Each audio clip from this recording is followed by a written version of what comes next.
오늘 로마서 강의 73번째 시간으로 로마서 11장의 서론으로 로마서 11장을 주목하라 라는 제목으로 말씀 증거하도록 하겠습니다. 여러분, 성경을 가까이 하면 매우 큰 유익입니다. 우린 진정 성경을 사랑하고 늘 곁에 읽고 두고 읽는 훈련을 해야 합니다. 실제로 그렇게 살아가야 합니다. 그런데 성경을 오래 읽고 공부했다는 많은 사람들을 만나보면요, 성경 전체의 맥락과 그 기록된 계시의 점진성을 주목하지 못한 채, 즉 쉽게 말해서는 성경을 통해서 진짜 누리고 깨달아야 할 유익들에는 집중하지 못한 채 그 성경의 일부분에 대한 해석학적인 오류에만 관심을 두고 몰두하는 경우를 종종 보게 됩니다. 특히나 그러한 관심은 성경의 많은 부분 중에서도 가장 핵심이라고 불릴 수 있고, 보석이 있다면, 반지가 있다면 그 반지의 보석부에 해당한다는 그 로마서에 더 많은 관심을 향하곤 해요. 로마서의 핵심이 무엇입니까? 많은 사람들에게 묻잖아요. 대부분 다 이신칭이라고 답할 겁니다. 이신칭이는 분명 로마서의 핵심되는 주제가 많습니다. 그러나 로마서에는 더 중요한 핵심이 담겨져 있습니다. 그게 뭡니까? 우리가 이제 살피게 될 로마서 11장입니다.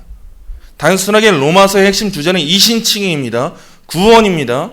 예수님의 나를 피값으로 사심입니다. 이렇게만 주목하게 되면 우리의 신앙이, 물론 거기에서 틀렸다 말할 수는 없다 할지라도 진정 보아야 할 것을 못 본다는 거예요. 우린 너무나 많은 시간 로마서 말씀에서 1장 16절 17절에만 주목하면서 로마서의 가치가 믿음으로 말미암아 얻게 되는 그 의, 거기에만 있는 것처럼 여기는 경향이 있습니다. 한국계 대부분 성도들이 로마서 중요한 교리적인 말씀이죠, 이신칭의 진리가 나오지 않습니까? 이렇게만 생각해요. 근데 진짜 로마서를 잘 묵상하고 곱씹은 사람들은요, 그 핵심이 11장에 위치한다는데 반대할 사람이 없을 겁니다. 우리가 만일 이전까지 로마서 핵심은 1장 16절 17절이지 이렇게만 생각하고 있었다면 우리는 로마서를 안다고 말하고 로마서를 믿고 따른다고 고백하면서도 그 진정한 핵심부가 어딘지를 놓치고 살아가는 것과 다름이 없을 거예요. 왜냐하면 로마서 11장은 앞선 모든 내용의 총체로서 이 구원의 사역이 어디서 나오고 누구로 말미암고 어디로 향하게 되는지를 가장 핵심적으로 기록하고 있기 때문입니다. 그 끝에 이렇게 고백하는 거예요. 로마서 11장 33절부터 36절입니다. 깊도다 하나님의 지혜와 지식의 풍성함이요 그의 판단은 헤아리지 못할 것이며 그의 길은 찾지 못할 것이로다. 누가 주의 마음을 알았느냐? 누가 그의 모사가 되었느냐? 누가 주께 먼저 드려서 갚으심을 받겠느냐? 이는 만물이 주에게서 나오고 주로 말미암고 주에게로 돌아감이라. 그에게 영광이 세세 있을지어다. 아멘. 이 말씀이 로마서의 핵심입니다. 사람의 제일 되는 목적이 무엇입니까? 하나님을 영화롭게 하고 영원토록 즐거워하는 거예요. 그분의 영광을 찬송하는 겁니다. 그렇다면 우리가 알아야 될 것이 무엇입니까? 하나님의 일하심이에요. 하나님이 나를 어떻게 구원하셨냐도 중요하지만 그보다 더 중요한 게 있습니다. 그 구원이 누구에게서 나왔냐는 거예요. 그 구원을 하실 수 있는 분이 누구시냐는 겁니다. 이 놀라운 일을 이루시는 분이 누구시냐는 거예요. 단순히 감정적으로 내가 하나님한테 이런 거 많이 받았지, 예수님이 나를 위해 죽으셨어, 눈물 뚝뚝 흘린다고 전부가 아니에요. 그거 안다고 해서 끝이 아니라는 겁니다. 그거 알아서 하나님 영광 위에 살지 않는 이상 그 지식은 바른 구원의 지식이 아니라는 겁니다. 우리 신앙의 핵심은 바로 신론입니다. 하나님 영광이에요. 하나님이 어떤 분이신지 알고 내가 그 안에서 어떤 존재인지 아는 것, 이게 우리 신앙의 핵심이에요. 그래서 칼빈이 기독교 강요에서 우리가 알아야 될 모든 참된 지혜에 두 가지 요체가 있다. 그게 뭐냐? 하나님을 아는 지식과 우리 자신을 아는 지식이다, 이렇게 말하는 겁니다. 이 둘은 상호관계가 있어요. 상관관계가 있어요. 하나님을 알면 나를 아는 거고 나를 알면 하나님을 아는 거예요. 우리가 알아야 될 분이 누굽니까? 하나님입니다. 우리가 예배해야 될 분이 누굽니까? 하나님이죠. 우리가 영광 올려야 될 분이 누굽니까? 하나님이죠. 우리가 우리를 가장 잘 알고 싶으면 어디를 향해야 됩니까? 하나님이죠. 하나님을 알지 못하는데 나를 알 수 있다? 그럴 수 없습니다. 하나님이 지으신 창조를 아는데 나를 알 수 있다? 그럴 수 없는 거예요. 로마서의 핵심이 바로 이겁니다. 구원의 사역과 역사가 다 하나님의 영광을 나타내주고 있다는 거예요. 그 안에 이신칭의가 있는 거고 그 안에 의의 전가가 있는 거고 그 안에 대표성의 원리가 있는 거고 그 안에 복음과 율법의 대조가 있는 거고 그 안에 유대인과 이방인에 대한 문제가 있는 겁니다. 근데 다 뭘 나타내고 있습니까? 모든 영광이 하나님으로부터 나오고 하나님으로 말미암고 하나님께 돌아가서 그 영광이 세세토록 찬양받아야 한다는 거. 이게 우리가 오늘날 로마서를 배우는 이유입니다. 단순히 로마서를 통해서 여러분이 교리적인 만족을 누리십니까? 그 교리적 만족 없어도 못합니다. 중요하지 않아요. 여러분이 뭐 이신칭의가 뭔지, 의의 전가가 뭔지, 대표성의 원리가 뭔지, 은혜 언약이 뭔지 일일이 다 술술 풀어 설명해도 여러분의 삶이 하나님의 영광 바라지 않습니까? 하나님의 영광을 모릅니까? 그럼 그 지식 필요 없습니다. 갖다 버려야 되는 거예요. 우리가 이 사실을 알지 못하면 백날 로마서를 봐도 로마서를 모르는 겁니다. 그러나 그럼에도 불구하고 어떤 사람들은 보아야 할 것은 보지 못한 채 비본질적인 일부분에만 집요하게 파고들면서 어떻게 보면 쓸데없는 논쟁에만 한평생을 쏟는 사람들이 교회 안에 종종 있습니다. 본질에 있어서는 우린 명확해야 합니다. 그런데 비본질의 영역이라면 우리는 더 관대한 마음으로 서로를 관용으로 품는 자세도 배울 줄 알아야 합니다. 그게 성숙함이에요. 평생 논쟁하면서 살아가다가 더 중요한 많은 것들을 다 놓치고 살아가는 그런 사람들이 있지 않습니까? 전 지금 단순하게 여러분에게 성경 부분에 대한 해석의 그 중요성을 간과하자고 말씀드리는 게 아닙니다. 부분을 바로 이해해야 전체를 이해할 수 있죠. 근데 제가 여러분들에게 말씀드리고자 하는 이 말의 요지는요, 성경 부분에 집중하고 집요하게 파고들고자 할 때 그 부분 때문에 우리가 수많은 것들에 걸려 넘어지고 중요한 것들을 놓치고 있는다면 그때 우리가 성경을 대하는 그 자세는 진짜 우리가 성경을 대해야 하는 그 자세가 맞냐는 겁니다. 성경을 성경으로 대하고 있냐는 거예요. 경외하고 있고 겸손한 마음으로 그 말씀을 대하고 있냐는 겁니다. 아니 이게 맞아 저게 맞아 사람들 참 말 많이 합니다. 성경 전체를 보지 못해요. 하나님 영광을 보지 못한 채 아니 이 말씀의 뜻이 이게 맞냐고, 아니 이렇게 신앙생활하는 게 맞냐고 다 말뿐이에요. 근데 그것 때문에 우리의 신앙에 지장이 있다면 그 부분은 짚고 넘어가야죠. 근데 그게 지장이 없습니까? 그렇다면 아 성경은 내가 다 이해할 수 없는 하나님의 신비로 돼 있구나, 나에게 깨닫게 하시지 않는 이상 난 깨달을 수가 없구나, 더 간구하고 기도하는 자세로 겸손한 자세로 하나님 깨닫기 원합니다. 저는 어리석어서 알지 못합니다. 그러나 저는 제가 할 수 있는 이 자리에서 최선을 다해 하나님을 예배하겠습니다. 이 자세를 지닐 수 있어야 되는 겁니다. 모든 이들이 그런 것은 아니지만 대부분 이렇게 하나하나 그 부분에 열중하면서 전체를 놓치고 있는 이 사람들을 보면요, 성경을 읽고 배운다고 고백하면서도 성경을 겸손한 마음과 경외하는 마음으로 대하지 않는 경우가 참 많습니다. 그냥 세상 학문서 대하는 것 같아요. 성경을 성경으로 거룩한 책으로 여기지 않고 그냥 세상에 일종의 책 읽어놓고 그 안에서 배우고 따지고자 하는 사람들 같아요. 우리는 겸손한 마음과 경외하는 마음으로 성경을 읽어야 합니다. 그렇게 배워야 하고 그렇게 귀를 열고 들어야 됩니다. 믿음은 세 가지 요소가 있습니다. 지정의예요. 지식으로 알아야 되고 마음의 감정으로 동의해야 되고 의지로 신뢰해야 합니다. 근데 마찬가지예요. 성경을 읽을 때에는 지식적으로만 성경에 대해서는 그 말씀을 동의할 수 없고 신뢰할 수 없습니다. 그건 진짜 믿음이 아니라는 겁니다. 만약 여러분들에게 그 성경 부분에 주목해서 전체를 보는 눈을 가지지 못한 분이 있습니까? 그렇다면 여태까지의 지식 다 버리셔야 됩니다. 다 버리고 모든 사람들이 여러분을 어리석다 하고 우매하다 할지라도 여러분이 그걸 버리고 경외하는 마음과 겸손한 마음으로 성경을 대한다면, 그렇게 말씀을 듣는다면 여러분은 그 순간 세상 모든 것을 다 가진 사람이 되는 겁니다. 이전에 로마서 말씀들도 그랬지만 로마서 11장도 나름의 신학적 견해가 갈리는 논쟁들이 있습니다. 이후에 다루게 되겠지만 대표적으로는 26절에 나오는 그 구원의 대상으로서의 온 이스라엘이 누구냐는 문제가 많은 신학자들에서 갈리는 견해예요.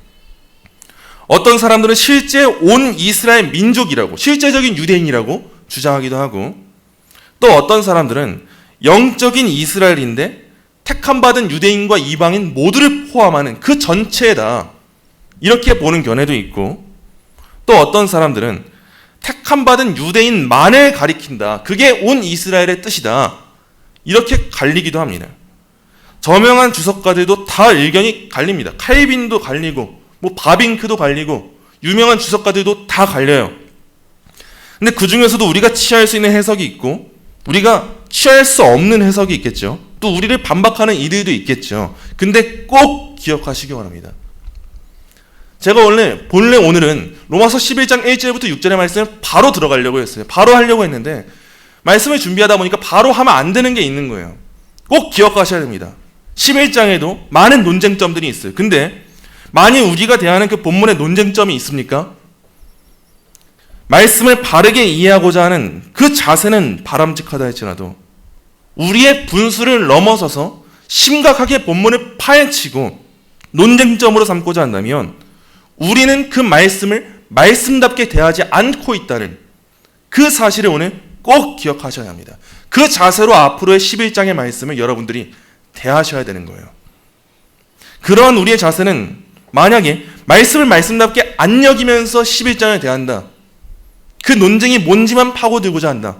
아니 이게 맞습니까? 저게 맞습니까? 이런다면 그 상태는 마치 직적인 흥분 상태와도 같을 거예요. 그렇다면 우리는 어떤 말씀을 어떻게 대해야 합니까? 전 여러분이 대우리 문답의 교훈을 꼭 가슴에 되새기시기 원합니다. 대우리 문답 157문입니다. 하나님의 말씀을 어떻게 읽어야 하는가? 성경은 높이 경외하는 마음으로 읽어야 한다. 성경은 곧 하나님의 말씀이며 하나님만이 우리로 성경을 깨달을 수 있게 하실 수 있다는 굳은 신념과 거기에 게시되어 있는 하나님의 뜻을 알고 믿고 순종하고자 하는 소원과 성경의 내용 및 의도에 대해 부지런함과 주의함과 묵상과 적용과 자기부정과 기도함으로 성경을 읽어야 한다. 꼭 되새기세요. 부적절한 예민함을 피하세요. 신앙생활하면서 교회 안에서 그 부적절한 예민함을 겪을 때가 얼마나 많습니까? 우리가 싸우는 대부분의 문제는 본질이 아닌 경우가 많아요. 성도 안에 불화가 있을 때 얼마나 많이 마주하셨습니까? 또 수많은 교회들이 얼마나 성도 안에 불화로 인해서 어려움을 겪고 있습니까? 근데 잘 보세요. 그 불화의 내용이 본질입니까? 본질이 아닌 경우가 대부분이에요. 마찬가지로 이제 말씀을 대할 때도 그러셔야 합니다. 부적절한 예민함은 조심하세요. 들려진 말씀을 깨닫게 하시는 분은 누구세요? 성령 하나님이십니다. 잠잠히 간구하면서 높이 경외하는 마음으로 읽어야 됩니다. 그냥 술술 읽어야지, 그냥 시간 나니까 읽어야지, 아니면 내 지식으로 이해할 수 있지, 나는 이걸 읽을 수 있는 사람이야, 이런 자세가 아니라 높이 경외하는 마음으로 나는 감히 하나님의 말씀을 이해할 수가 없는데 성령 하나님이 깨닫게 하시니 이해할 수 있습니다. 성령 하나님 내 안에 조명해 주세요. 깨닫게 해주세요. 이 마음으로 말씀을 대하는 겁니다. 잠잠히 간구하면서 높이 경외해야 돼요. 우린 다 알 수 없는 그 신비의 비밀이 성경에 있으니까, 그건 신비니까 성령 하나님께 구하면서 그 말씀을 그대로 믿고자 하는 마음과 부지런함과 주의함과 묵상과 적용과 자기부정과 기도함으로 성경을 읽어야 하는 겁니다. 그런 점에 있어서 오늘은 로마서 11장을 본격적으로 살펴보기 이전에 우리가 참 오래 왔지 않습니까? 벌써 1년이 넘은 시간, 거의 2년이 다 돼가는 시간 동안 로마서 살펴보지 않았습니까? 우리가 지금 와 있는 위치가 어느 정도인지, 우리가 되새겨야 할 것은 무엇인지 다시 살펴보면서 로마서 11장의 내용을 경외하는 마음으로 상기시켜보고자 합니다. 로마서 9장부터 11장은 마치 한 단락과 같습니다. 로마서는 크게 세 단락이 있다고 볼 수가 있어요. 1장부터 8장이라는 단락이 있고, 9장부터 11장의 단락이 있고, 12장부터 16장의 단락이 있죠. 대부분의 사람들이 1장부터 8장은 교리적인 내용이라고 얘기하고 있습니다. 칭의와 성화, 대표성의 원리, 이런 교리적인 내용들이 1장부터 8장에 위치하고 있습니다. 그리고 이후에 나오는 12장부터 16장의 경우 그러므로로 시작하죠. 그 교리의 내용을 다 설명하고, 그래서 알았으니 됐다가 아니라 그러므로 순종하는 삶, 그 실천의 삶이 무엇인지, 우리가 따라서 순종의 열매를 맺어야 되는 그 삶이 무엇인지를 다루고 있어요. 그래서 과거의 일부 학자들은 1장부터 8장과 12장부터 16장 사이에 놓인 이 9장부터 11장의 말씀이 마치 후대에 삽입된 삽입구 정도로 이해했던 경우가 있습니다. 그리고 그 중요성을 간과한 경우가 참 많아요. 근데 우리는 그렇게 이해할 수 없습니다. 우리는 로마서 9장부터 11장의 가치를 결코 간과할 수가 없습니다. 로마서 9장부터 11장은 매우 중요한 위치에 놓여져 있어요.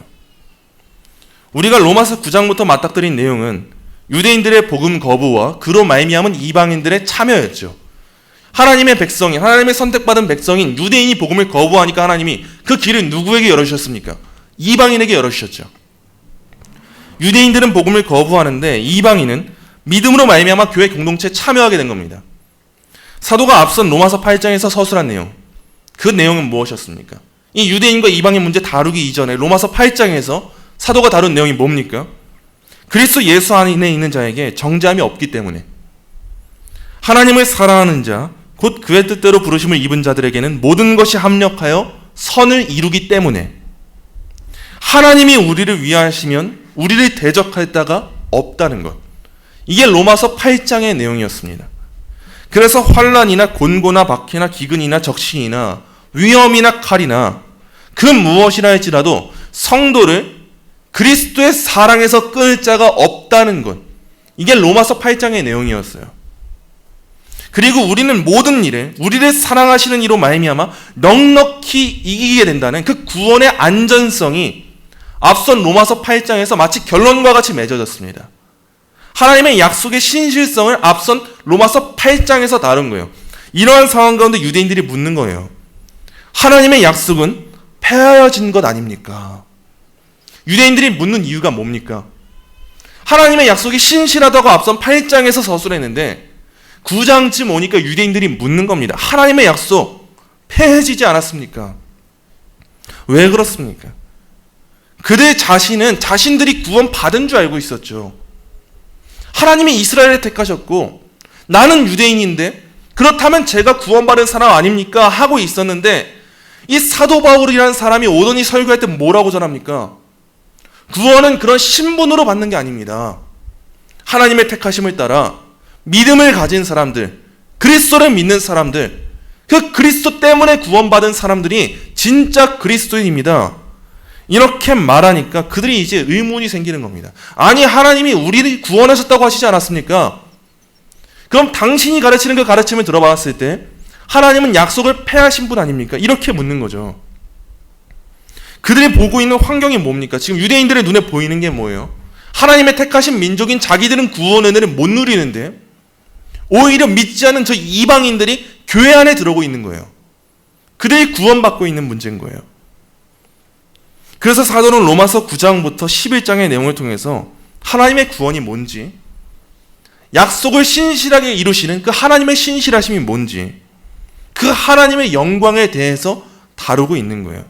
그런 점에 있어서 사도는 로마서 9장 6절에서 하나님의 약속이 폐하여진 것 같지 않도다. 이스라엘에게서 난 그들이 다 이스라엘이 아니요 라고 서술한 겁니다.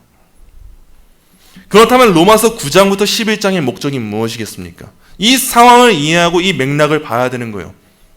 지금 유대인들이 의문을 품고 있습니다. 하나님이 신실하신 분이 아니지 않습니까? 묻고 있어요.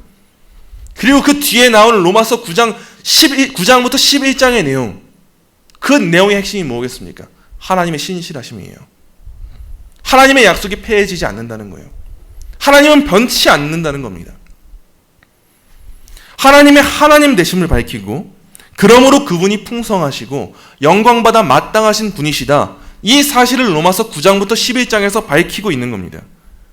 그리고 그 신실하심 가운데 성도의 견인을 논하고 그로 인한 유익을 강조하는 게 지금 우리가 와 있는 이 로마서의 위치입니다. 그 가운데 사도는 크게 두 가지 사실을 밝혔습니다. 첫째로 하나님의 약속은 육적인 이스라엘이 아니라 영적인 이스라엘에게 주어졌다는 거예요. 많은 유대인들이 착각하고 있었죠. 육적인 이스라엘이면 다 구원받았다고 생각했어요. 근데 사도는 그 개념을 다 깨버립니다. 육적으로 났다고 해서 누구 자손이라고 해서 구원받은 게 아니라 진짜 구원받은 사람은 누구냐? 하나님이 택하신 자들이고 하나님이 약속하신 대상이 누구냐? 육적인 이스라엘이 아니라 영적인 이스라엘이다. 지금 이걸 말하고 있는 거예요. 로마서 9장 6절에서 서술한 바와 같이 이스라엘에게서 나도 그들이 하나님의 약속을 받은 이스라엘이 된다는 보장은 없다는 겁니다. 하나님의 목적은 단순하게 육적인 이스라엘 민족을 구원하시는 겁니까? 그렇지 않다는 거예요. 자신의 기쁘신 뜻 가운데 택하신 영적인 이스라엘을 구원하시는 것, 그게 하나님의 약속이다. 이걸 밝혀주는 거예요. 그리고 9장 8절에서 이렇게 기록하고 있습니다. 곧 육신의 자녀가 하나님의 자녀가 아니요 오직 약속의 자녀가 씨로 여기심을 받느니라. 육신의 자녀는 하나님의 자녀됨을 보증하지 못합니다. 약속의 자녀만 구원받는 거예요. 우리가 눈이 보이는 이 교회에 나왔다고 해서 구원받습니까? 그렇지 않아요. 우리가 이 자리에 예배드리고 있다고 구원받습니까? 그렇지 않아요. 세례받고 등록교인이 된다고 우리가 구원받은 겁니까? 그렇지 않다는 거예요. 구원은 그런 육적인 것에 속해 있지 않다는 겁니다. 영적인 일이에요. 믿음으로 말미암아 예수 그리스도를 믿고 영접할 때 그 사람이 구원받은 거지, 그 사람의 출신이요? 중요하지 않습니다. 그 사람의 배경이요? 중요하지 않습니다. 그 사람의 과거의 수많은 죄요? 중요하지 않습니다. 그리스도 예수 안에서 정죄함이 없다는 거예요. 그걸 밝혀주고 있는 거예요. 그래서 구약 성경을 예로 들면서 사도가 무엇을 증언합니까? 이삭과 이스마엘, 야곱과 에서에게서 이루신 그 하나님의 구원, 이걸 밝혔죠. 그리고 이 가운데 가장 핵심이 되는 구절, 9장 11절입니다. 그 자식들이 아직 나지도 아니하고 무슨 선이나 악을 행하지 아니한 때에 택하심을 따라되는 하나님의 뜻이 행위로 말미암지 않고 오직 부르시는 이로 말미암아 서게 하려 하사. 아멘. 사람의 신분이 구원을 보증하지 않습니다. 아니라면 안 됩니다. 어떤 외적 행위가 구원을 보증하지 않아요. 구원은 그들이 나지도 않았을 때, 즉 선이나 악을 행하기 그 이전에 이미 하나님의 뜻, 하나님의 의지로 말미암아 정해졌다는 겁니다. 사도는 이렇게 하나님의 약속이 육적인 이스라엘이 아니라 영적인 이스라엘에게 주어졌다는 이 사실을 9장에서 밝히고 10장에 접어들어서 두 번째 사실을 밝혀요. 그게 뭡니까? 이방인 또한 구원의 약속에 포함된다는 사실이에요. 첫째로는 육적 이스라엘이 영적 이스라엘이 아니다라는 사실을 밝혔고, 둘째로는 이방인 또한 구원의 약속에 포함이 된다는 걸 밝힙니다. 구원은 신분이 아니고 행함으로 얻음이 아니기 때문에, 믿음으로 말미암기 때문에 이방인이 동참하지 못할 이유 전혀 없습니다. 우리가 보기에 아무리 악해 보이는 우리 주변 사람들 구원받지 못할 이유 전혀 없어요. 우리도 구원받는데 왜 그들이 구원받지 못합니까? 다 동일한 자리에 놓여져 있는 거예요. 우리는 여기 앉아 계신 여러분 다를 것 다 하나 없습니다. 우리 다 똑같습니다. 누가 더 나아 보이고 누가 더 낮아 보입니까? 그렇지 않아요. 우리 신분 다 동일해요. 다 죄인인 거예요. 구원은 그렇게 얻는 것이기 때문에 이방인이 동참하지 못할 이유가 없다는 거죠. 오히려 하나님의 뜻은 이방인에게까지 임했기 때문에 로마서 10장 13절에 이렇게 기록되어 있습니다. 누구든지 주의 이름을 부르는 자는 구원을 받으리라. 아멘. 하나님의 말씀 폐하여지지 않았습니다. 누구든지 주의 이름을 부른다? 그럼 그 사람이 구원 얻는 겁니다. 복음을 믿고 주의 이름을 부르는 자들, 그 믿는 바로 말미암아 순종하는 자들, 그들이 하나님의 택함을 받은 영적 이스라엘이고 하나님이 약속하신 이스라엘이 바로 이 사람들이다. 이 내용을 보여주고 있는 거예요. 그렇다면 정리해 볼게요. 이 두 가지 사실로 보건대, 첫째, 육적 이스라엘은 영적 이스라엘을 의미하는 게 아니다. 둘째, 하나님의 약속에는 이방인 또한 포함되어 있다. 이 두 가지 사실로 보건대 하나님의 약속은 폐하여졌습니까? 폐하여지지 않았습니까? 폐하여지지 않은 거죠. 하나님께서는 단 한순간도 자신의 약속을 폐하신 적이 없었음을 우리는 하나님의 역사 가운데 보는 거예요. 우리가 구약 성경을 보고 신약 성경을 볼 때 그걸 보는 겁니다. 다른 거 보는 게 아니에요. 구약 시대에도 하나님이 믿음으로 말미암아 자기 백성을 구원하셨구나. 신약 시대에도 하나님의 믿음으로 말미암아 자기 백성을 구원하셨구나. 그리고 오늘을 살아가는 우리들을 보는 겁니다. 하나님은 오늘날에도 나를 믿음으로 말미암아 구원을 하셨구나. 이 사실을 보는 게 우리가 믿음을 지니는 거고 성경을 읽는 겁니다. 하나님은 그렇게 동일하게 구원하셨다는 사실을 우린 역사의 장 안에서 마주하게 되는 거예요. 이와 같은 맥락 가운데 사도가 11장에 접어들어서 자신의 논지를 정리하는 거예요. 오늘의 본문 로마서 11장 1절 보겠습니다. 11장 1절 우리 함께 읽겠습니다. 그러므로 내가 말하노니 하나님이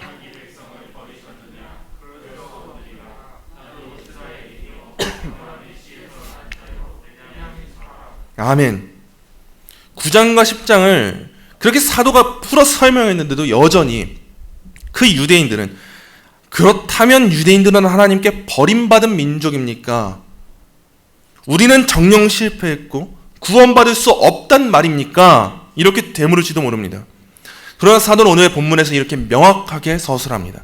내가 말하노니 하나님이 자기 백성을 버리셨느냐? 그럴 수 없느니라. 이전에도 살펴본 것처럼 이 그럴 수 없느니라라는 표현은 사도의 굉장히 강한 서술이에요. 그래서 킹제임스 버전을 보게 되면 이 그럴 수 없느니라는 하나님이 금하신다라는 말로 번역이 되어 있습니다. 하나님이 금하실 정도로 강한 부정이 바로 이 그럴 수 없느니라라는 표현이에요. 하나님이 자기 백성을 버리십니까? 하나님이 그 일을 금하신다는 겁니다. 왜요? 하나님은 자기 백성을 버리지 않는 분이시기 때문입니다. 유대인들의 복음 거부는 이방인의 구원의 문을 열어준 것과 다름이 없었습니다. 근데 이제 와서 보니까 뭐가 문제입니까? 마치 유대인들이 이제 와서 자기들을 보니까 우리들의 복음 거부 때문에 우리들은 하나님의 구원에 있어서 완전 배제됐구나. 다 끝났구나. 하나님은 저들만 구원하시는구나. 이런 상황을 맞닥뜨리게 된 거죠. 그래서 사도는 11장에서 앞으로 그 유대인들은 어떻게 되는지 그 문제를 다루는 거예요. 유대인들은 이제 다시는 돌아오지 못할 그 전적인 배제에 놓여져 있습니까? 그렇지 않아요. 그럴 수 없는 일합니다. 하나님이 금하신다는 거예요. 로마서 11장 11절에 보겠습니다. 그러므로 내가 말하노니 그들이 넘어지기까지 실족하였느냐? 그럴 수 없느니라.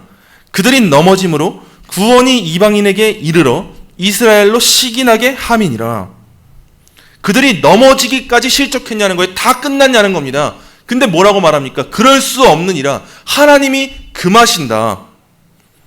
단지 그들이 유대 민족이라는 것을 근거로 하나님은 자신의 구원에서 그들을 배제시키지 않는 분이세요. 왜요? 하나님은 그런 신분으로 개개인을 평가하는 분이 아니시기 때문입니다.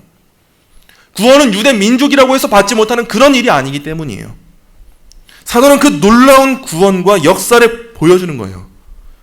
로마서 11장의 말씀 우리가 앞으로 살펴보게 되겠지만 또 얼마나 오랫동안 살펴볼지는 잘 모르겠습니다. 우리가 로마서 11장을 앞으로 차차 계속 살펴볼 거예요. 이렇게 살펴보게 될 때 우리가 보아야 될 건 뭡니까? 그 약속을 폐하시지 않으시는 영광받아 마땅하신 신실하신 하나님이에요. 오늘 로마서 11장을 바르게 이해하지 못하면 그 하나님의 신실하심을 이해할 수가 없는 겁니다. 그 구원의 신비를 알지 못하는 거예요. 사도는 두려움에 떨고 있어 유대인들을 향해서 자신이 믿는 하나님이 어떤 분이신지 그 구원이 어떤 구원인지를 증명해야 뭐라고 증명합니까? 1절에서 이렇게 고백하죠. 나도 이스라엘인이요 아브라함의 씨에서 난 자요 베냐민 지파라. 내가 유대 사람이라는 거예요. 내가 육적인 이스라엘이다. 내가 가장 유대인다운 사람이다. 가장 육적인 이스라엘다운 사람이다. 내가 바로 그 사도 바울이다. 이걸 밝히는 겁니다. 그래서 그는 자기 자신을 뭐라고 말해요? 하나님이 자기 백성을 버리지 않았음을 자신의 증거로 제출합니다. 우리의 믿음이 이래야죠. 하나님이 어떻게 나를 구원할 수 있습니까? 누군가 우리에게 찾아올 때 하나님은 나도 구원하셨습니다. 내가 어떤 사람인지 아닙니까? 내가 가장 구원받을 수 없는 죄인 중에 괴수입니다. 근데 나를 보세요. 내가 하나님의 구원의 은혜를 입었습니다. 우리가 이렇게 말할 줄 알아야 되는 겁니다. 왜 그가 어느 지파 사람인지까지 밝히는 걸까요? 자기가 진짜 육적 이스라엘임을, 그 밑바닥임을 밝히는 거예요. 베냐민 지파가 어떤 지파입니까? 가장 젊고 약한 그 지파가 베냐민 지파예요. 그래서 사도 바울은 여기에 베냐민 지파다까지 적어내고 있는 겁니다. 가장 구원 못 받을 것 같은 그 족속이 누구냐? 그 사람이 누구냐? 너희가 바라볼 때 가장 문제되는 하나님의 약속에서 배제하실 것 같은 민족이 누구냐? 이스라엘이지. 그래, 내가 이스라엘이다. 그 중에서도 가장 약하고 힘없는 자가 누구냐? 베냐민 지파다. 근데 내가 그 베냐민 지파다. 나를 보아라. 하나님의 구원은 이러한 구원이다. 이렇게 말하는 겁니다. 사도는 이를 통해서 하나님께서는 유대 민족이라 할지라도 그 가운데 믿음으로 구원받을 남은 자들을 허락하셨다는 사실을 밝힙니다. 그렇게 해서 이 서술 가운데 하나님은 자기 약속을 폐하지 않는 그런 신실하신 분이심을 밝히고, 그러므로 우리의 하나님의 지혜와 지식은 풍성하고 그의 판단은 헤아릴 수 없고 그의 길은 찾지 못할 것임을 밝히고, 그러므로 모든 영광은 주로부터 나오고 주로 말미암고 주에게로 돌아가서 그 영광이 세세에 영원토록 있어야 한다는 그 사실을 이 로마서 11장에서 밝혀주고 있는 거예요. 우리는 로마서 11장을 통해서 이 사실을 발견해야 합니다. 우리가 이걸 발견하지 못하면 로마서 11장 다시 봐야 합니다. 100번을 읽어도 발견하지 못합니까? 101번 읽어야 되는 거예요. 또 읽어야 되는 거예요. 이 말씀 가운데 하나님의 영광을 보지 못하고 신실하심을 보지 못합니까? 여러분이 백날 교회 나와도 의미가 없는 거예요. 백날 예배 드려도, 백날 찬양해도, 내가 성경 10독했어, 100독했어, 500독했어 해도 하나님의 영광을 이해하지 못하고 하나님의 약속의 신실하심을 알지 못하면 다 의미 없는 겁니다. 그래도 발견하지 못합니까? 또 다시 보십시오. 로마서 11장 바르게 이해하지 못하십니까? 그렇다면 우리의 예배와 우리의 찬송과 우리의 삶은 모두 헛된 방향으로 갈 수밖에 없습니다. 말씀을 맺습니다. 사랑하는 성도 여러분, 우리는 로마서 11장을 주목해야 합니다. 그리고 로마서 11장을 통해서 계시된 이 하나님이 어떤 분이신지, 그분께서 하시는 일이 어떤 일인지를 더 깊이 깨달아야 합니다. 왜 사도가 3장에 걸쳐서 하나님의 신실하심을 길게 서술했겠습니까? 이보다 더 중요한 게 없기 때문이에요. 그런 점에 있어서 설교자로서의 저 또한 여러분이 하나님의 신실하심을 로마서 11장을 통해서 바르게 알게 될 것, 바르게 깨닫게 될 것을 제가 설교 준비하는 이 설교의 목표로 삼습니다. 저는 여러분이 로마서 11장을 통해서 하나님을 더 바로 알길 소망합니다. 가장 간절히 원해요. 여러분이 어떤 신학적인 지식을 아는 것보다 지금 당장 그 지식은 몰라도, 지금 당장 뭐 소요리 문답에 나오는 이게 뭔지 몰라도, 지금 당장 입으로 이게 이겁니다라고 말할 수 없을지 몰라도 제가 가장 소망하는 바는 이겁니다. 여러분이 하나님의 신실하심을 깨닫게 되는 거예요. 그리고 그렇게 알게 된 하나님에 대한 지식으로 말미암아 더 겸손하게 되고 찬양다운 찬양을 하게 되는 것, 바로 이 일을 소망합니다. 왜냐하면 우리가 로마서 11장을 이해하지 못하면 크게는 2가지 이유로 신앙의 큰 난관에 부딪히게 될 것이기 때문입니다. 첫째입니다. 이스라엘에 대한 하나님의 약속이 실패했다면 그러한 하나님께서는 영광스럽지도 않고 하나님도 아니신 법입니다. 하나님께서 자신의 약속을 신실하게 지키지 못하는 분이시라면 그분은 더 이상 하나님이실 수 없습니다. 그리고 그분이 자신의 뜻하신 바를 온전히 이루실 수 없는 분이라면 그분은 결코 영광스럽지 않습니다. 하나님께서 하나님이 아니시라면 우리에게 무슨 소망이 있습니까? 왜 이 자리에 나옵니까? 왜 말씀 듣고 왜 말씀 읽고 한평생 헌신하려 합니까? 그럴 이유가 없는 거예요. 그분이 신실하지 않다면 우리는 왜 신앙을 지닙니까? 그만한 바보가 없겠죠. 근데 로마서 11장의 마지막 부분을 주목하세요. 11장 33절부터 36절입니다. 깊도다 하나님의 지혜와 지식의 풍성하며 그의 판단은 헤아리지 못할 것이며 그의 길은 찾지 못할 것이로다. 누가 주의 마음을 알았느냐? 누가 그의 모사가 되었느냐? 누가 주께 먼저 드려서 갚으심을 받겠느냐? 이는 만물이 주에게서 나오고 주로 말미암고 주에게로 돌아감이라. 그에게 영광이 세세에 있을지어다. 아멘. 이 말씀에 아멘이 되십니까? 우리는 마땅히 아멘이라는 고백을 해야 합니다. 우리는 확신할 수 있습니다. 우리는 소망할 수 있습니다. 그 이유가 어디서 나옵니까? 여러분의 신앙입니까? 그렇지 않아요. 그 이유가 우리가 믿을 만한 눈에 보이는 것들로 인해 나옵니까? 그렇지 않아요. 우리가 믿는 이 믿음이 흔들리지 않는 이유가 뭡니까? 하나님이 자신의 약속을 폐하시지 않으시며 신실하시다는 그 사실에서 나오는 겁니다. 그래서 우리는 그 믿음을 지녀야 우리의 신앙에 있어서의 큰 난관에 부딪히지 않고 소망할 수 있는 사람처럼 소망하고 확신할 수 있는 사람처럼 확신할 수 있는 겁니다. 둘째입니다. 만일 이스라엘에 대한 하나님의 약속이 폐하여진다면 우리는 로마서 8장의 말씀 또한 믿을 수 없습니다. 로마서 8장의 약속은 우리의 소망에 있어서 매우 중요한 약속입니다.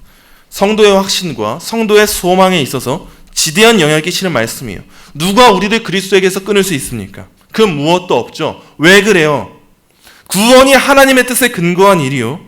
우리가 믿는 신실하신 하나님은 미리 아신 자들을 또한 그 아들의 형상을 본받게 하기 위하여서 미리 정하셨기 때문이라는 걸 우리가 믿어서 그런 겁니다. 그리고 그렇게 정하신 하나님의 일하심은 미리 정하신 그들을 또한 부르시고 부르신 그들을 또한 의롭다 하시고 의롭다 하신 그들을 또한 영화롭게 하시기 때문에 우리는 흔들리지 않는 거예요. 그래서 우리가 안전함을 느끼는 겁니다. 그래서 평안한 거예요. 고난이 와도 담대할 수 있는 이유가 어디서 나옵니까? 끊어질 수 없기 때문이에요. 우리가 소망하는 이유가 뭡니까? 우리가 고난 중에서도 인내할 수 있는 이유가 뭐예요? 하나님의 약속은 패해지지 않기 때문입니다. 그래서 수많은 성도들이 믿음의 고난을 이겨낼 때 그 위로를 누리고 소망을 누린 말씀이 어디입니까? 로마서 8장이에요. 그 안에서 확신을 누리는 겁니다. 그 안에서 하나님이 나에게 이렇게 약속하셨으니 나 또한 내 힘으로 이겨낼 수 없어도 이겨낼 수 있는 일이구나. 이걸 보고 확신을 누리고 위로를 얻는 거죠. 만약 하나님이 자신의 약속을 폐하신다면, 신실하지 않으시다면 우린 이 말씀을 믿을 수 없습니다. 소망할 수 없어요. 안일할 수 없어요. 우리는 죽음을 앞에 두고도 소망할 수 있는 자들입니다. 죽음 앞에서 뭐가 소망이 됩니까? 우리가 남긴 많은 업적들, 많은 자손들, 많은 재산들, 명예들, 그 무엇도 죽음 앞에서는 소망이 될 수가 없습니다.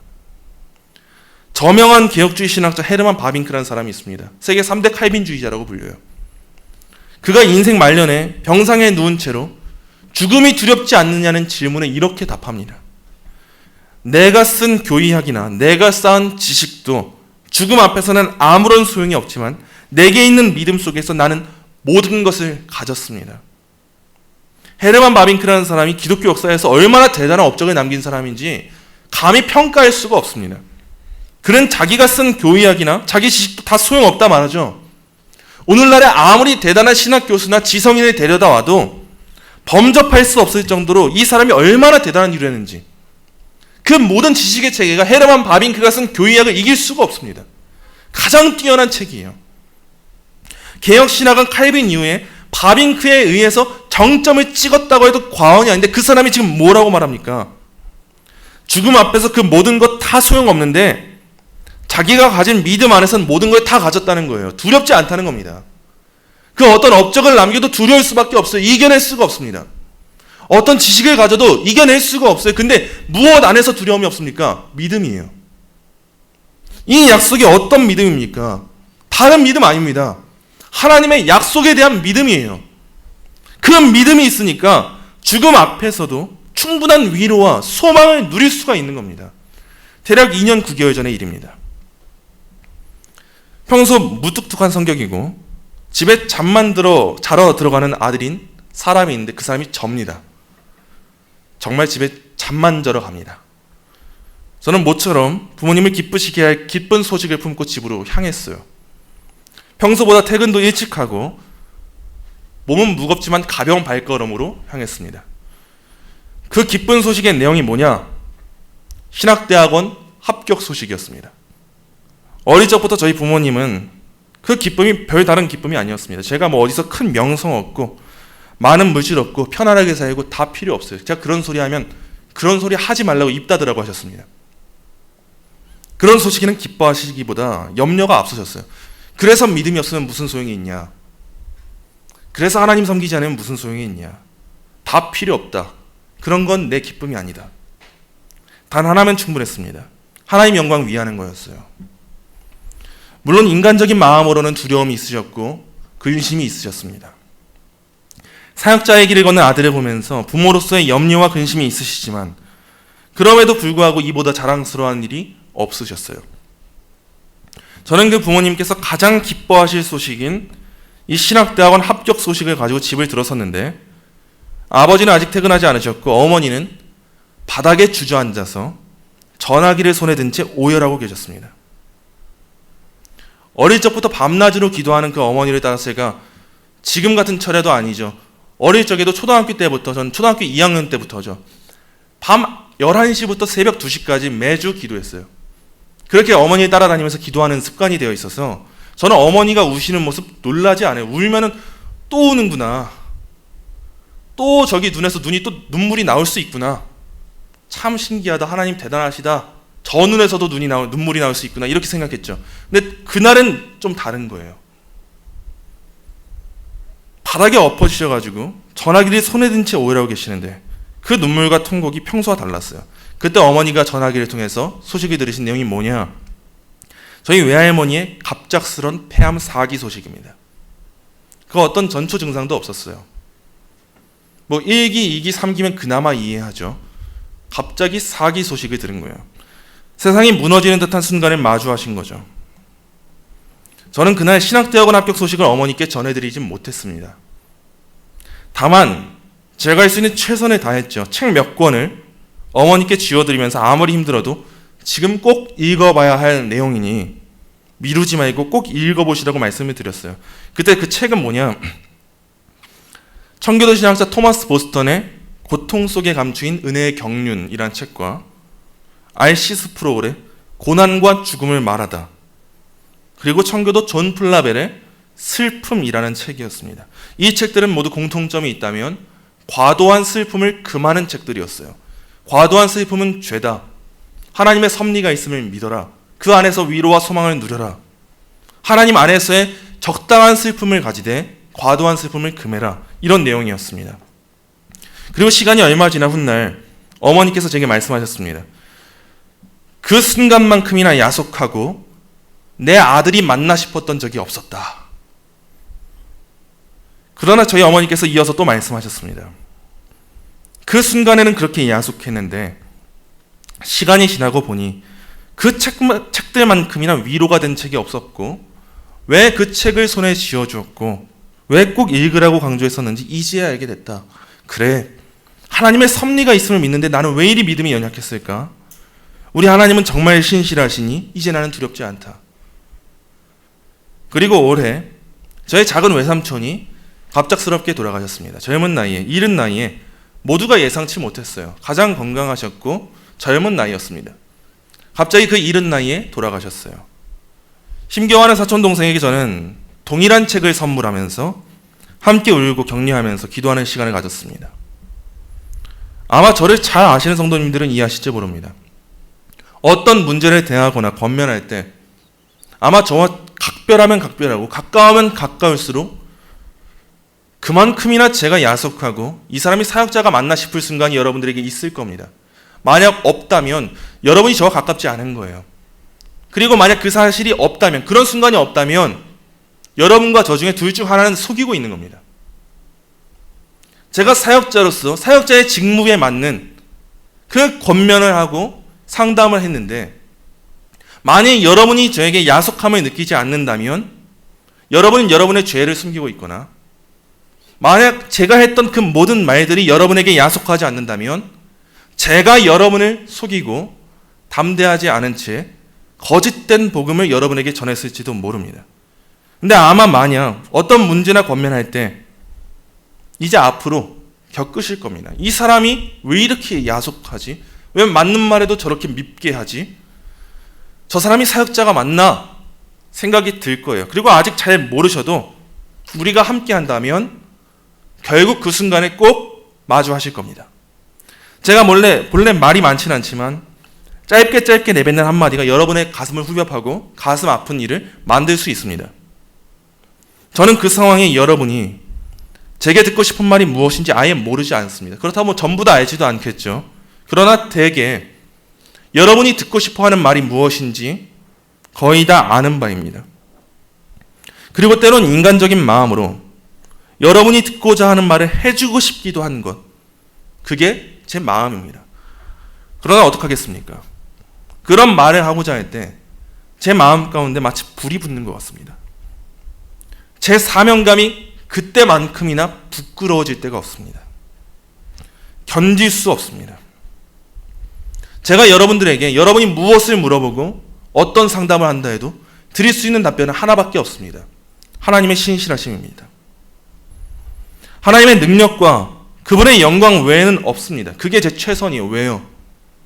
제가 아는 가장 큰 위로는 거길 벗어나서 존재하지 않기 때문입니다. 꼭 가슴에 되새기세요. 사역자에게 은과 금을 요구하지 마십시오. 은과 금이라는 건요, 세상도 줄 수 있는 걸 의미합니다.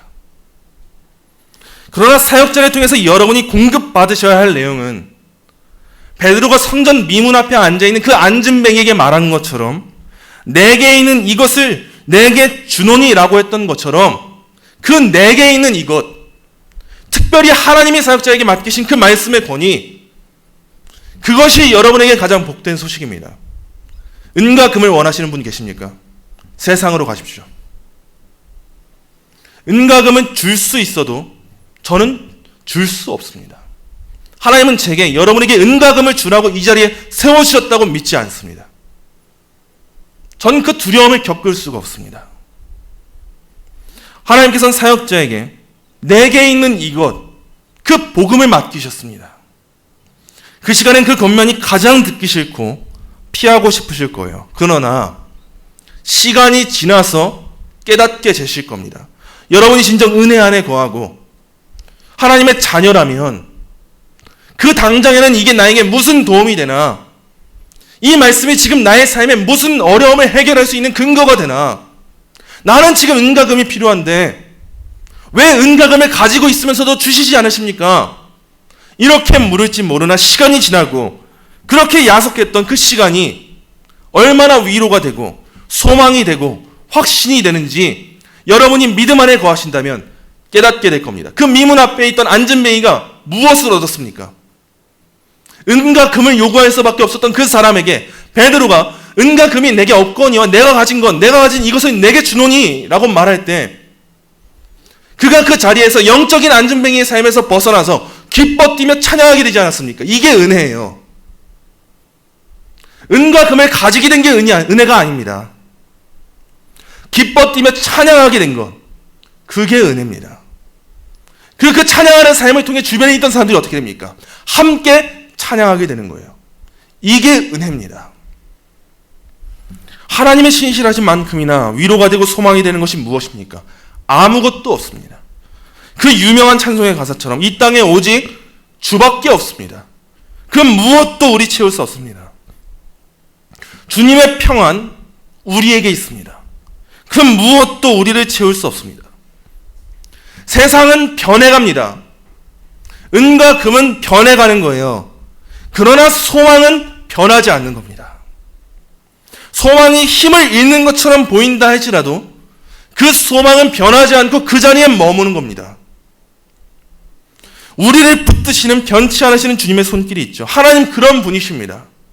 폭풍이 물려와도 두려움이 물러가는 거예요. 왜요? 우리를 위해서 싸우시는 그 손을 의지하니까 이제 우리가 로마서의 고백처럼 누가 우리를 대적하리요 이렇게 외치면서 두려움이 몰려나게 되는 그 삶을 마주하게 되는 겁니다. 우리를 사랑하시는 그 이로 말미암아 넉넉하게 이기게 되는 겁니다. 그러므로 사랑하는 성도 여러분, 로마서 11장을 꼭 주목하시기 원합니다. 하나님의 신실하심을 바로 아는 일에 평생을 쏟으셔야 합니다. 그분의 사역이 어떤지 바로 아세요. 하나님의 하나님 되심을 알기 위해서 모든 걸 거십시오. 평생을 위해 은과 금을 위해서는 다 거는데 왜 하나님의 신실하심을 위해 걸지 못하십니까? 영원한 형벌이 두렵지 않으십니까? 모든 걸 거세요. 그리고 확신 안에 거하세요. 거기서 그 무엇에서도 끊을 수 없는 위로와 소망이 나오는 법입니다. 저는 여러분이 이 위로와 소망 안에 거하게 되기를 간절히 바랍니다. 저와 여러분이 이 위로와 소망 안에, 이 확신 가운데 하나님의 신실하심을 붙잡고 살아가는 그러한 참된 성도다운 성도, 그 은혜 안에 거한 성도, 진정 이스라엘이라고 불려질 수 있는 성도가 되기를, 그렇게 세워지기를 간절히 소망합니다. 이 시간 말씀 묵상하면서 기도하기 원합니다. 앞으로 이어질 로마서 11장의 말씀을 바르게 이해하기 위해서 간구하며 기도하기 원합니다. 우리가 아무리 노력해도 성령 하나님께서 우리를 깨닫게 하시지 않으면 우린 이 말씀 믿을 수 없습니다. 현대 자유주의 신학자들이 그런 것처럼 성경을 단순히 신화적인 것으로 바라볼 수밖에 없고 교훈적이고 감동적이고 추상적인 이야기 정도로만 바라볼 수밖에 없습니다. 그러나 우리가 믿는 성경은 그렇게 무능력한 책이 아닙니다. 정확무오한 하나님의 말씀으로서 이 말씀을 믿는 모든 성도들에게 주어진 신앙과 삶의 규범입니다. 그 규범으로서의 로마서 11장은 우리가 바로 알아야만 하나님의 영광을 마주하게 되고 그분을 영화롭게 하는 삶을 살아갈 수 있습니다. 로마서 11장의 말씀을 바로 알아야만 로마서 8장의 말씀을 믿고 확신할 수 있습니다. 그러므로 이 시간 기도할 때 앞으로 전해질 말씀이 성령 하나님의 내적 사역을 통해 우리 심령 가운데 심어지고 믿어지도록 로마서 11장을 진정 우리가 잘 알 수 있도록 신함께 기도하기 원합니다. 기도합니다.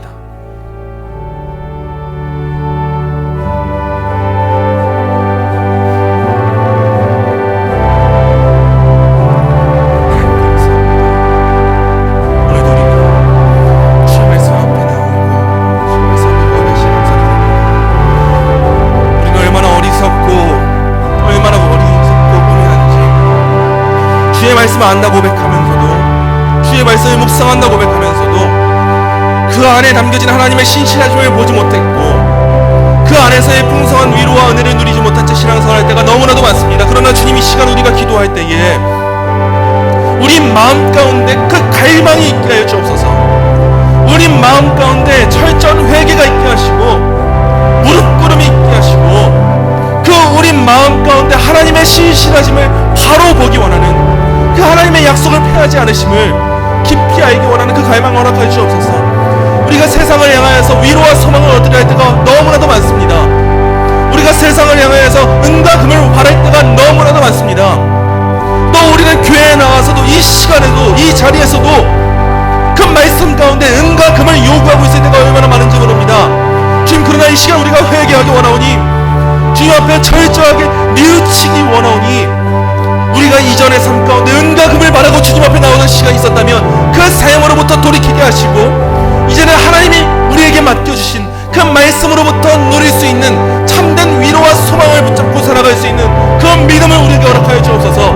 그 견고한 믿음 위에 우리가 살아갈 때에 그 견고한 반석이신 예수 그리스도 위에서의 신앙의 삶을 우리가 살아갈 때에 이제 우리의 삶은 그 무엇으로부터도 끊을 수 없고 그 누구도 대적할 수 없는 삶임을 바르게 확신하기 원하오니 이제는 그 믿음 가운데 거할 수 있도록 이제 우리가 이 로마서 말씀을 더 깊이 깨닫고 우리의 삶에 적용시킬 수 있도록 이 말씀이 우리의 신령 가운데 심어질 수 있도록 제 은혜를 더하여 주옵소서. 우리가 아무리 노력한다 해도 이 말씀이 우리 마음 가운데 심어지지 않는 경우가 있습니다. 주님, 그러한 경우를 마주한 우리들의 삶이라면 우리의 마음 가운데 성령 하나님의 도우심을 구하는 그 간구를 허락하여 주옵소서.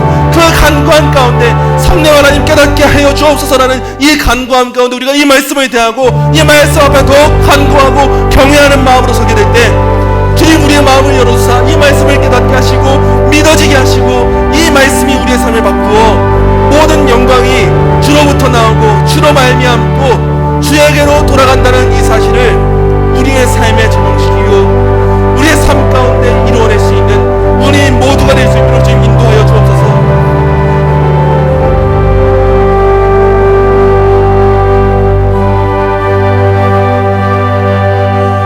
하나님 감사합니다. 부족함 많고 연약함 많은 죄인인 우리들을 결국에는 이 예배하는 자리로 인도하심에 감사를 드립니다. 우리 힘으로는 이 자리에 나올 수 없는 자들이 우리고 우리 힘으로는 그 구원의 안전함에 거할 수 없는 자들이 우리인데 로마서의 말씀을 통하여서 기록된 말씀을 통하여서 또한 역사 가운데 이루신 하나님의 일하심을 통하여서 하나님의 하나님 되심을 통하여서 하나님의 신실하심을 통하여서 우리가 받은 이 구원에 안전하게 하시고 그 안에 굳은 믿음과 신뢰와 소망과 위로로 거하게 하신 이 은혜에 감사를 드립니다. 이 은혜에 거하는 성도가 우리가 맞다면 주님, 우리의 마음 가운데 하나님의 신실하심을 더욱 굳게 붙잡고자 하는 그 믿음을 허락하시고 만약 우리가 로마서 말씀을 읽는다 해도 그 하나님의 신실하심을 바로 이해하지 못하고 있다면 겸손하게 경외하는 마음으로 성령 하나님께 깨닫게 하시는 은혜를 간구하며 이 주어진 말씀을 차근차근 다시 엉덩이를 붙이고 앉아 읽을 수 있도록, 다시 예배하는 자리에 나와 설교를 한 번이라도 더 들을 수 있도록, 이 자리를 사모할 수 있도록 주님 우리의 마음을 열어주옵소서. 이 말씀을 바로 알아, 하나님의 신실하심을 바로 알아, 이제 우리의 삶 가운데 두려울 게 없음을 고백하기 원하오니 이 땅에서의 시간이 영원한 것처럼 살아가지 아니하고 영원한 하나님의 나라를 갈망하며 영적 군사로서의, 그리스도의 군사로서의 삶을 이 땅 가운데 살아갈 수 있는 담대하고 성숙한 성도가 바로 우리들이 될 수 있도록 주님 인도하여 주옵소서. 감사하며 예수님의 이름으로 기도합니다. 아멘.